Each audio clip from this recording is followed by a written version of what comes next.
Stone vibration. ಕೆಲವು ಸಮಸ್ಯೆಗಳಿಗೂ bracelet ಹಾಕಿದ್ರೆ ಒಳ್ಳೇದಾಗುತ್ತೆ ಅಂತ ನೀವು ಆಲ್ಮೋಸ್ಟ್ ಎಲ್ಲಾ ಸಮಸ್ಯೆಗಳಿಗೂ ಬ್ರಾಸ್ಲೆಟ್ ಕೊಡ್ತೀರಾ ಅಂತ ಗೊತ್ತಾಯ್ತು.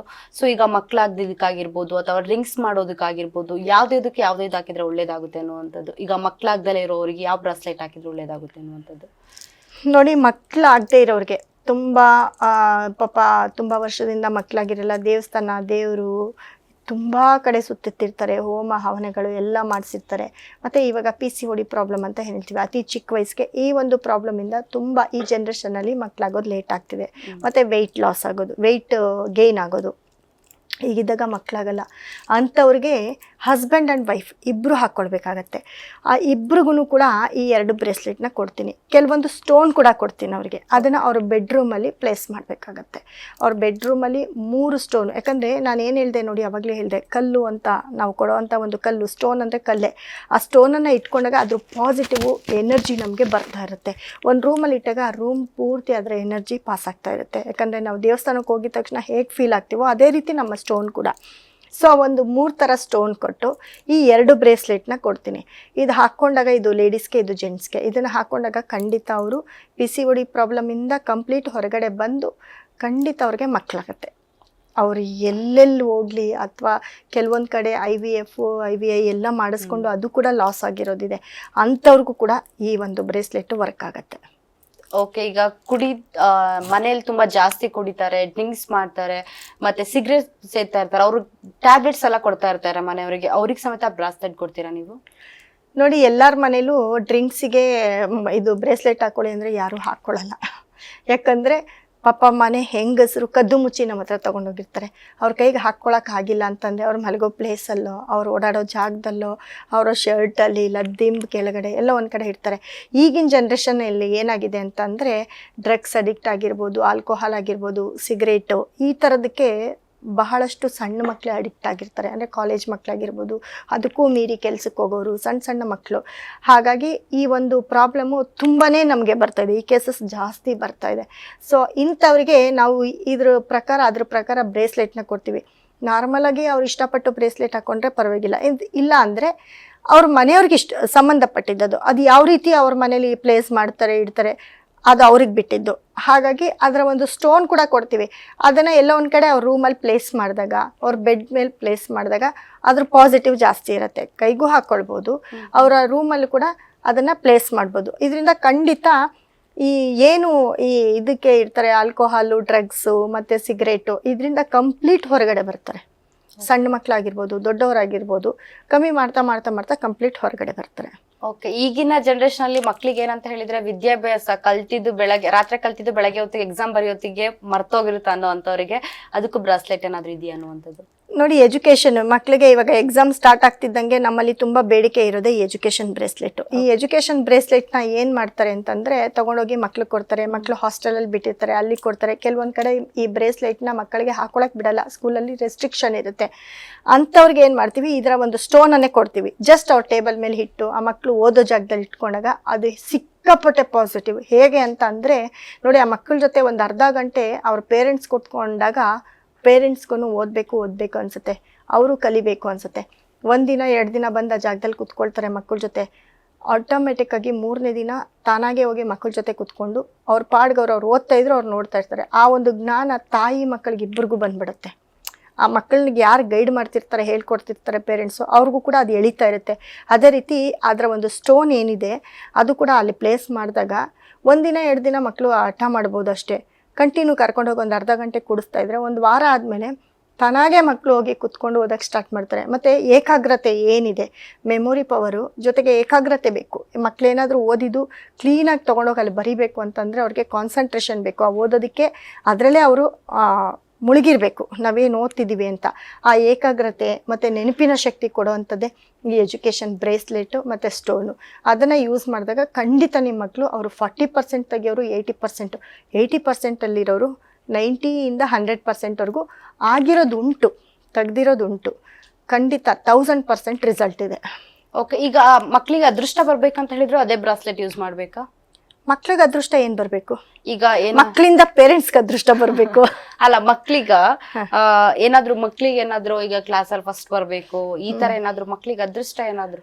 ಆ ಥರ ಮಕ್ಕಳಿಗೆ ಅದೃಷ್ಟ ಬರಬೇಕು ಅಂತಂದರೆ ಕೆಲವೊಂದು ಇವಾಗ ಸ್ಪೋರ್ಟ್ಸಲ್ಲಿ ಅಚೀವ್ ಮಾಡಿದ್ರೆ ಒಂದು ಏನಾದರೂ ಬರುತ್ತೆ, ಟ್ಯಾಲೆಂಟ್ ಬೇಕು ಅವ್ರಿಗೆ ಸ್ಪೋರ್ಟ್ಸಲ್ಲಿ ಆಗಿರ್ಬೋದು, ಅಥವಾ ಅವರು ಬೇರೆ ಏನಾದರೂ ಪಾರ್ಟಿಸಿಪೇಟ್ ಮಾಡಿದಾಗ ಅವ್ರಿಗೆ ಒಂದು ಮೆಡಲ್ ಆಗಿರ್ಬೋದು ಅದೆಲ್ಲ ಸಿಗುತ್ತೆ. ಎಜುಕೇಷನ್ ಅಂತ ಬಂದಾಗ ಕಂಪ್ಲೀಟ್ ಎಜುಕೇಷನ್ಗೆ ಇದ್ದೇ ಇರುತ್ತೆ.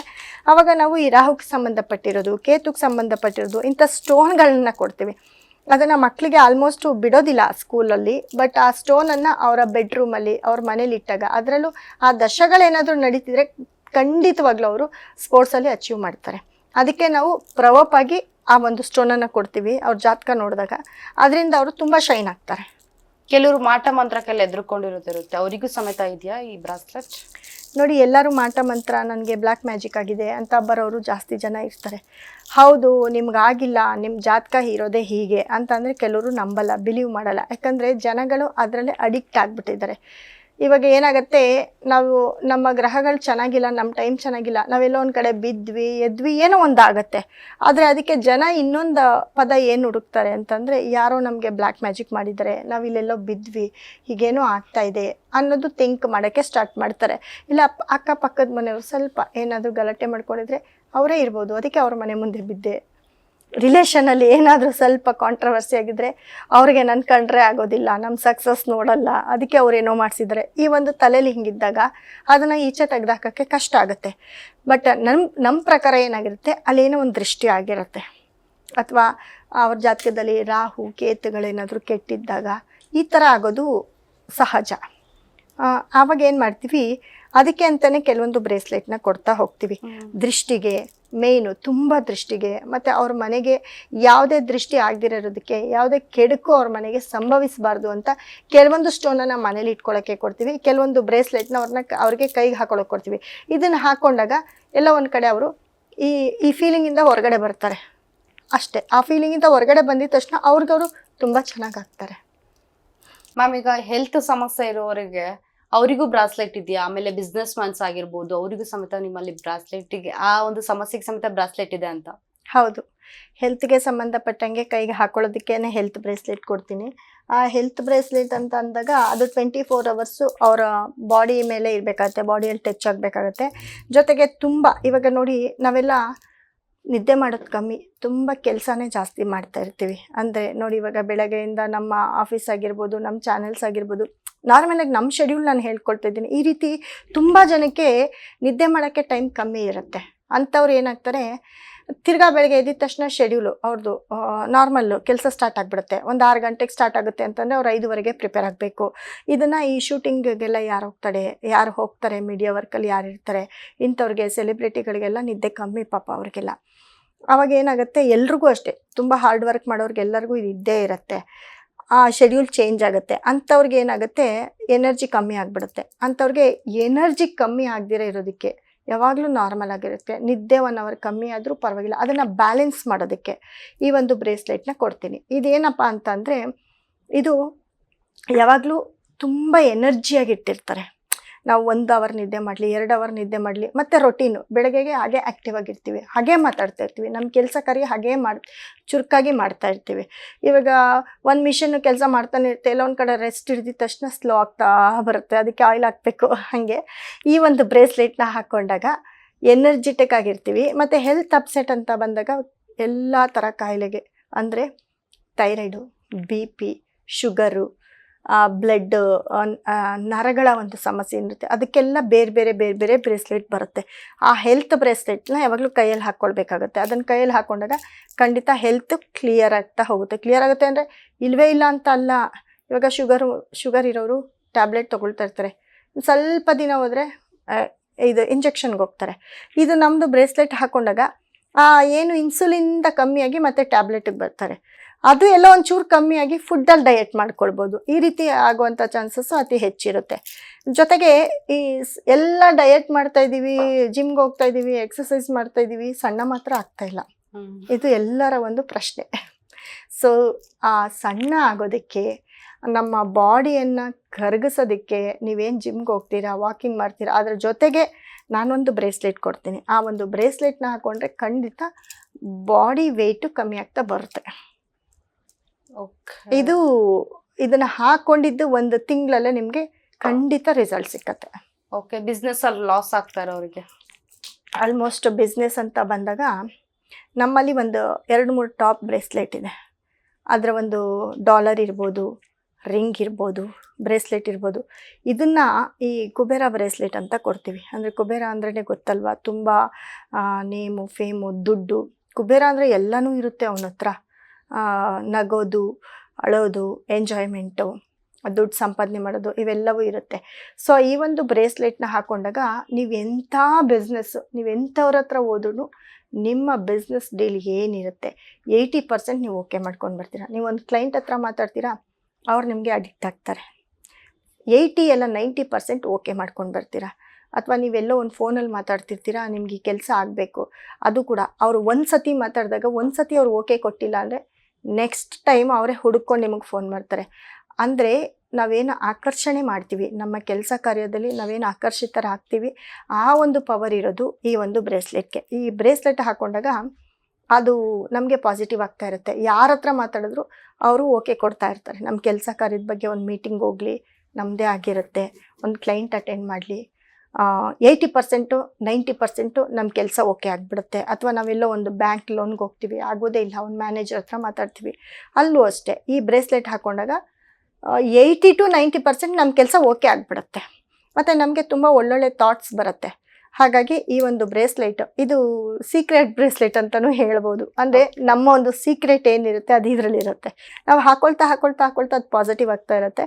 ಸೊ ನಾವು ಏನೇ ಕೆಲಸ ಮಾಡಿದ್ರು ಅದು ನಮಗೆ ಆಗ್ತಾ ಹೋಗುತ್ತೆ. ಅದೇ ಈ ವರ್ಷ 12 ರಾಶಿಗಳಿದೆ.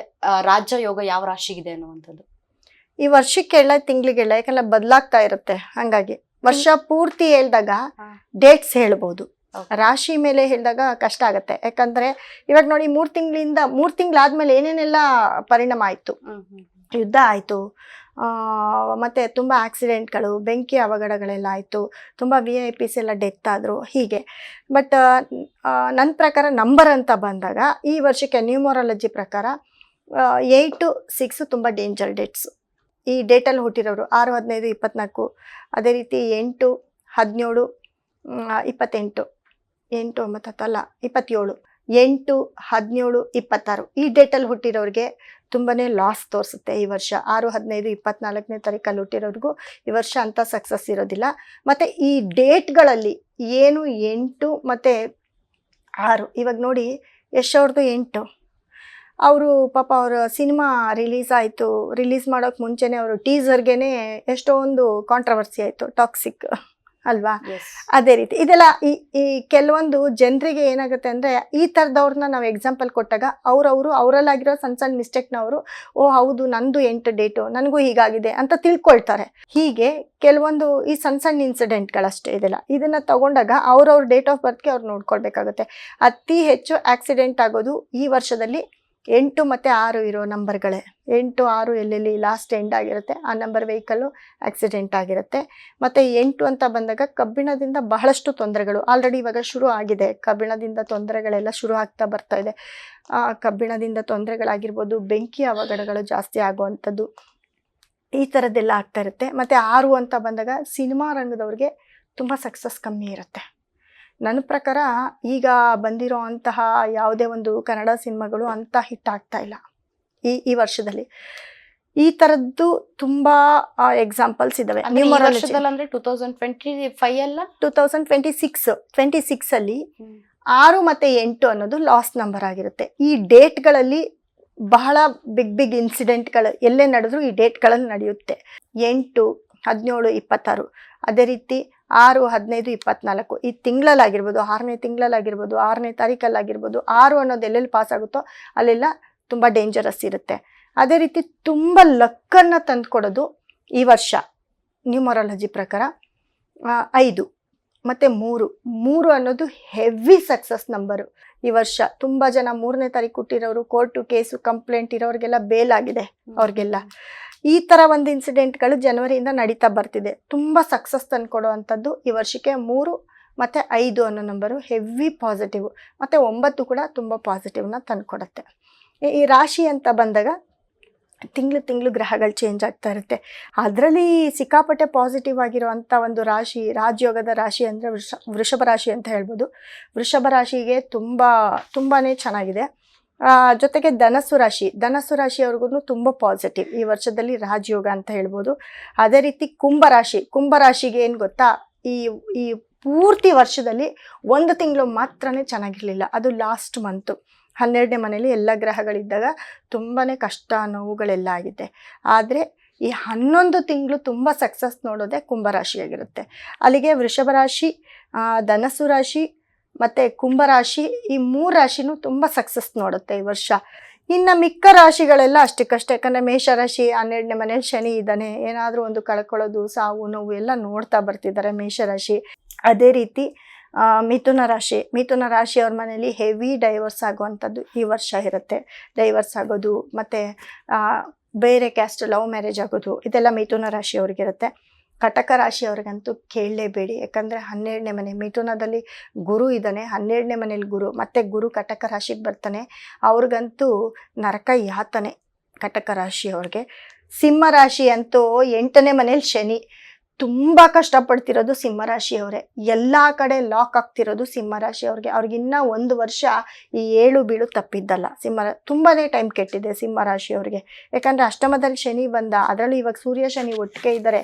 ಈಗಂತೂ ಅವ್ರನ್ನ ಎಲ್ಲಿ ಫ್ರೈ ಮಾಡಿದ್ಮೇಲೆ ಎತ್ತಿ ಅವ್ರನ್ನ ಸೋರಕ್ಕಾಗ್ತಿಲ್ಲ, ತಗೊಂಡೋಗಿ ನೀರಿಗೆ ಹಾಕ್ತಿದ್ದಾರೆ, ಬೊಬ್ಬೆ ಬರೋವಂಥ ಒಂದು ಚಾನ್ಸಸ್. ಆ ಒಂದು ಪೊಸಿಷನಲ್ಲಿ ಸಿಂಹರಾಶಿಯವರಿದ್ದಾರೆ. ಸಿಕ್ಕಾಪಟ್ಟೆ ತೊಂದರೆ ಅವ್ರಿಗೆ. ಮತ್ತು ಕನ್ಯಾ ರಾಶಿಯವ್ರಿಗೆ 1 ತಿಂಗಳು ಚೆನ್ನಾಗಿಲ್ಲ, ಅದಾದಮೇಲೆ ಒಂದು 50% ರಿಸಲ್ಟ್ ಅಂತ ಹೇಳ್ಬೋದು, ಆವ್ರೇಜ್. ತುಲಾರಾಶಿಯವ್ರಿಗಂತೂ ಸಿಕ್ಕಾಪಟ್ಟೆ ತೊಂದರೆ. ಎಲ್ಲರೂ ಹೇಳ್ತಿದ್ದಾರೆ ತುಲಾರಾಶಿ ಚೆನ್ನಾಗಿದೆ ಅಂತ, ಆದರೆ ನಮ್ಮಲ್ಲಿ ತುಲಾರಾಶಿಯವರೇ ತುಂಬ ತೊಂದರೆ. ಯಾಕಂದರೆ ಗುರು ಯಾವಾಗ 5ನೇ ದೃಷ್ಟಿ ಬೀಳ್ತಿದ್ದಾನೆ, ಗುರು ತುಲಾರಾಶಿಗೆ ತುಂಬ ಕೆಟ್ಟವನು. ಹಾಗಾಗಿ ತುಲಾರಾಶಿಯವ್ರಿಗೆ ಎಲ್ಲ ಕಡೆಯಿಂದನೂ ಲಾಕ್ ಆಗ್ತಾರೆ. ತುಲಾರಾಶಿಯವರು ಒಂದು CD ವಿಚಾರ ಆಗಿರ್ಬೋದು, ದೊಡ್ಡವರು CD ವಿಚಾರ ಆಗಿರ್ಬೋದು, ಅಥವಾ ಬೇರೆ ಕಾಂಟ್ರವರ್ಸಿ ಆಗಿರ್ಬೋದು, ಸಿನಿಮಾ ರಂಗದವರಂತೂ ಎಲ್ಲ ಒಂದು ಕಡೆ ಚಾನ್ಸ್ ಇಲ್ದಿರ ತುಂಬ ಅಲ್ದಾಡೋ ಅಂಥ ವಿಷಯ ಆಗಿರ್ಬೋದು, ಕೋರ್ಟು ಕೇಸು ಕಂಪ್ಲೇಂಟು, ಮಕ್ಕಳಿಂದ ತೊಂದರೆ, ಇವೆಲ್ಲವೂ ತುಲಾರಾಶಿಯವ್ರಿಗೆ ಆಗ್ತಾಯಿದೆ. ವೃಶ್ಚಿಕ ರಾಶಿಯವ್ರು ಸೂಪರ್, 80% ರಿಸಲ್ಟ್ ಕೊಡ್ತೀನಿ. ವೃಶ್ಚಿಕ ರಾಶಿಯವ್ರಿಗೆ ಚೆನ್ನಾಗಿದೆ ವೃಶ್ಚಿಕ ರಾಶಿ. ಧನಸ್ಸು ರಾಶಿಯವ್ರಿಗೂ ಹೇಳಿದ್ನಲ್ಲ ತುಂಬ ಚೆನ್ನಾಗಿದೆ. ಮಕರ ರಾಶಿಯವರು ಇಷ್ಟು ದಿನ ಸ್ವಲ್ಪ ಹಂಗೆ ಹಿಂಗೆ ಇದ್ದರು. ಇವಾಗ ಒಂದು 60% ಮಕರ ರಾಶಿಯವ್ರಿಗೆ ಈ ವರ್ಷ ಚೆನ್ನಾಗಿದೆ ಅಂತ ಹೇಳ್ಬೋದು. ಅಂದರೆ ಅವ್ರಿಗೆ 12ನೇ ಮನೆ ಗ್ರಹ ಬರೋರ್ಗು ಅಷ್ಟರಲ್ಲಿ ಈ ವರ್ಷ ಓಕೆ ಅಂತ ಹೇಳ್ಬೋದು. ಕುಂಭರಾಶಿಯವರಂತೂ ಸೂಪರ್ ಮೇಲೆ ಸೂಪರ್, ತುಂಬ ಚೆನ್ನಾಗಿದೆ ಕುಂಭರಾಶಿಯವ್ರಿಗೆ ರಾಜಯೋಗ. ಆದರೆ 1 ತಿಂಗಳು ಮಾತ್ರ ಅವ್ರಿಗೆ ಟೈಮ್ ಚೆನ್ನಾಗಿರಲಿಲ್ಲ. ಅದರಲ್ಲೂ ಗ್ರಹಗತಿಗಳೆಲ್ಲ ಚೆನ್ನಾಗಿದ್ದು ಒಳ್ಳೆ ದಶಾಭುಕ್ತಿ ನಡೀತಿದ್ರೆ ಅವರಷ್ಟು ಅವ್ರನ್ನ ಟಚ್ ಮಾಡೋಕ್ಕೆ ಆಗಲ್ಲ. ಅವ್ರು ಏನಾದರೂ ಮುಟ್ಟಿದ್ರೆ ಮರ ನೋವು ಮುಟ್ಟಿದ್ರು ಚಿನ್ನ ಆಗ್ಬೋದು, ಆ ಒಂದು ಯೋಗ ಕುಂಭರಾಶಿಯವ್ರಿಗಿದೆ. ಜೊತೆಗೆ ಲಾಸ್ಟ್ ಮೀನರಾಶಿಯವರಂತೂ ಕಣ್ಣೀರಲ್ಲಿ ಕೈ ತೊಳಿತಾ ಇದ್ದಾರೆ ಆಲ್ರೆಡಿ, ರಾಶಿಯಲ್ಲಿ ಶನಿ ಇರೋದ್ರಿಂದ. ಹಾಗಾಗಿ ಮೀನರಾಶಿಯವ್ರಿಗೂ ತುಂಬ ಟೈಮ್ ಕೆಟ್ಟಿದೆ. ಅವ್ರಿಗಿನ್ನ 1 ವರ್ಷ ಬೇಕು ಇದರಿಂದ ಹೊರಗಡೆ ಬರೋಕ್ಕೆ.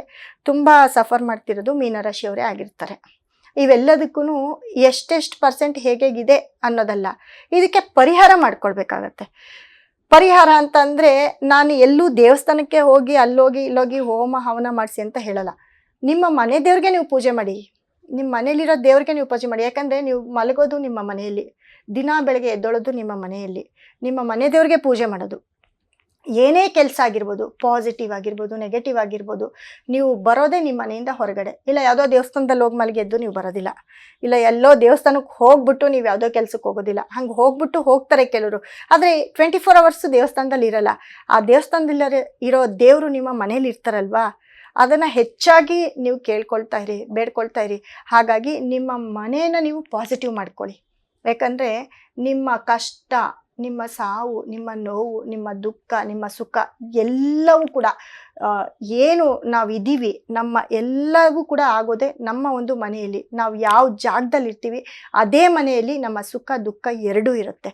ಅದನ್ನು ನಾವು ಹೇಗೆ ಮಾಡ್ಕೊಳ್ಬೇಕು, ಸುಖವಾಗಿರಬೇಕು, ನಮಗೆ ದುಃಖ ಬರ್ತಿದೆ ಅದನ್ನು ನಾವು ಅವಾಯ್ಡ್ ಮಾಡ್ಕೊಳ್ಬೇಕು ಅಂತಂದರೆ ಮುಖ್ಯವಾಗಿ ನಮ್ಮ ಮನೇನ ನಾವು ಪಾಸಿಟಿವ್ ಮಾಡಿಕೊಂಡ್ರೆ ಖಂಡಿತ ನಮ್ಮ ಮನೆಯೇ ಮಂತ್ರಾಲಯ ಅಂತ ಹೇಗೆ ಹೇಳ್ತಾರೆ ಹಾಗೆ ನಮ್ಮ ಮನೇನ ನಾವು ಕರೆಕ್ಟಾಗಿ ಇಟ್ಕೊಂಡ್ರೆ ನಾವು ತುಂಬ ಚೆನ್ನಾಗಿರ್ತೀವಿ. ಮೇಡಮ್, ನೀವು ಸಮಸ್ಯೆಗಳಿಗೆಲ್ಲ ಬಗೆಹರಿಸುವಂತ ಒಂದು ಸೊಲ್ಯೂಷನ್ ನಿಮ್ಮ ಹತ್ರ ಸಿಗುತ್ತೆ ಅಂತ ಹೇಳಿದ್ರೆ, ಸೊ ನಿಮ್ಮನ್ನ ಅವ್ರು ಹೇಗೆ ಕಾಂಟ್ಯಾಕ್ಟ್ ಮಾಡ್ಬೇಕು ಅನ್ನುವಂಥದ್ದು? ನೋಡಿ ಇವಾಗ ನಮ್ಮನ್ನು ಕಾಂಟ್ಯಾಕ್ಟ್ ಮಾಡಬೇಕು ಅಂತಂದರೆ ನಮ್ಮ ಸಂಸ್ಥೆ ನಂಬರ್ ಇರುತ್ತೆ. ನಮ್ಮ ಸಂಸ್ಥೆ ನಂಬರ್ಗೆ ಕರೆ ಮಾಡಿ ನೇರವಾಗಿ ಕೂಡ ಅಪಾಯಿಂಟ್ಮೆಂಟ್ ತೊಗೊಂಡು ನಮ್ಮನ್ನು ಭೇಟಿ ಮಾಡ್ಬೋದು. ಅಥವಾ ಆನ್ಲೈನ್ ಮುಖಾಂತರ ಅವರ ಒಂದು ಟೈಮು, ಡೇಟ್ ಆಫ್ ಬರ್ತ್ನ ಕೊಟ್ಟರೆ ಆನ್ಲೈನ್ ಮುಖಾಂತರ ಕೂಡ ಅವರಿಗೆ ಜಾತಕವನ್ನು ಹೇಳ್ತಾ ಹೋಗ್ತೀನಿ. ಮತ್ತು ಅವರು ಕರ್ನಾಟಕದಲ್ಲಾಗಿರ್ಬೋದು, ದೇಶದಲ್ಲಿ ಯಾವುದೇ ರಾಜ್ಯದಲ್ಲಿ ಯಾವುದೇ ಮೂಲೆಯಲ್ಲಿದ್ರೂ ಅವರ ಒಂದು ಸಮಸ್ಯೆ ಹೇಳಿದಾಗ ಅವ್ರಿಗೆ ನಮ್ಮ ಒಂದು ಸ್ಟೋನು, ಬ್ರೇಸ್ಲೆಟ್ನ ನಾವು ಕಳಿಸ್ಕೊಡ್ತೀವಿ. ಜೊತೆಗೆ ವಾಟ್ಸಪ್ ಮೂಲಕ ಅವರ ಮನೆ ಹೇಗಿದೆ, ನಮಗೆ ಮನೆ ಇದಾಗ್ತಿದೆಯಾ ಇಲ್ವಾ ಅನ್ನೋದು ವಾಟ್ಸಪ್ಪಲ್ಲಿ ಒಂದು ವಿಡಿಯೋ ಮೂಲಕ ಅಥವಾ ಒಂದು ಪಿಕ್ಚರ್ಸ್ ಮೂಲಕ ಅವ್ರ ಮನೆ ಫೋಟೋ ಆಗಿರ್ಬೋದು, ವಿಡಿಯೋ ಆಗಿರ್ಬೋದು ಕಳಿಸ್ಕೊಟ್ರೆ ಆ ಮನೆಗೆ ಹೇಗೆ ಬೇಕಾಗೆ ವಾಸ್ತುವನ್ನು ನಾವು ಆನ್ಲೈನ್ ಮುಖಾಂತರನೇ ಹೇಳ್ತಾ ಹೋಗ್ತೀವಿ. ಅಥವಾ ಮನೆಗೆ ಹೋಗಿ ವಾಸ್ತು ಪರಿಶೀಲನೆ ಮಾಡಿ ವಾಸ್ತುವನ್ನು ಕೂಡ ಮಾಡಿಕೊಡ್ತಾ ಬರ್ತೀನಿ. ಸೊ ಇಷ್ಟು ಇರುತ್ತೆ. ನಮ್ಮ ಒಂದು ಸಂಸ್ಥೆ ನಂಬರ್ಗೆ ಕರೆ ಮಾಡಿದ್ರೆ ಎಲ್ಲ ಮಾಹಿತಿ ಕೂಡ ಸಿಕ್ಕತ್ತೆ. ಇದರಲ್ಲಿ ಅವ್ರು ಯಾವ್ದು ಬೇಕಾದರೂ ಮಾಡ್ಕೊಳ್ಬೋದು. ಓಕೆ, ನಿಮ್ಮ ಇನ್ಸ್ಟಾಗ್ರಾಮ್ ID ಕಾಂಟ್ಯಾಕ್ಟ್ ಮೆಸೇಜ್ ಏನಾದರೂ ಮಾಡಿದ್ರೆ ನೀವು ಅಲ್ಲಿಂದನೂ ಸೊಲ್ಯೂಷನ್ ಕೊಡ್ಬೋದಾ? ಹಾಂ, ಇನ್ಸ್ಟಾಗ್ರಾಮ್ ಐಡಿಯಲ್ಲಿ ಮೆಸೇಜ್ ಮಾಡಿದ್ರೆ ಅಲ್ಲಿಂದನೂ ಸೊಲ್ಯೂಷನ್ ಕೊಡ್ತೀವಿ. ಕೆಲವೊಂದು ಸತಿ ಅದರಲ್ಲಿ ಕೊಡೋಕ್ಕಾಗೋದಿಲ್ಲ, ಅಂದರೆ ರೀಚ್ ಆಗೋದಿಲ್ಲ. ಅಂಥ ಟೈಮಲ್ಲಿ ನಮ್ಮ ಸಂಸ್ಥೆ ನಂಬರ್ಗೆ ಡೈರೆಕ್ಟಾಗಿ ಕರೆ ಮಾಡಿದ್ರೆ ಯಾವ ಒಂದು ವಿವರ ಆದರೂ ನಮ್ಮ ಸಂಸ್ಥೆಯಿಂದ ಅವ್ರಿಗೆ ಸಿಕ್ಕತ್ತೆ. ಎಸ್, ಇಷ್ಟೊತ್ತು ಹೇಳಿದ್ರಲ್ವಾ, ನಿಮ್ಮ ಸಮಸ್ಯೆಗಳು ಏನಾದ್ರು ಇದ್ರೆ ಅಥವಾ ನಿಮ್ಮ ರಾಶಿಗೆ ಯಾವ್ದಾದ್ರು ಬ್ರಾಸ್ಲೆಟ್ ಏನಾದ್ರು ಬೇಕಿದ್ರೆ ಖಂಡಿತವಾಗಿಯೂ ನೀವು ಅವರ ಇನ್ಸ್ಟಾಗ್ರಾಮ್ ID ಆಗಿರ್ಬೋದು ಅಥವಾ ಅವರ ಸಂಸ್ಥೆ ಆಗಿರ್ಬೋದು ಕಾಂಟ್ಯಾಕ್ಟ್ ಮಾಡ್ಬೋದು. ಎಸ್, ಸಂಪೂರ್ಣ ನ್ಯೂಸ್ ಅಲ್ಲಿ ಇಂತಹ ಸ್ಪೆಷಲ್ ಇಂಟರ್ವ್ಯೂಸ್ ನಿಮ್ ಮುಂದೆ ಬರ್ತಾ ಇರುತ್ತೆ. ಅಲ್ಲಿವರೆಗೂ ನೋಡ್ತಾ ಇರಿ ಸಂಪೂರ್ಣ ನ್ಯೂಸ್. Stone vibration. ಸಂಪೂರ್ಣ ನ್ಯೂಸ್, ಇದು ನೊಂದವರ ಧ್ವನಿ.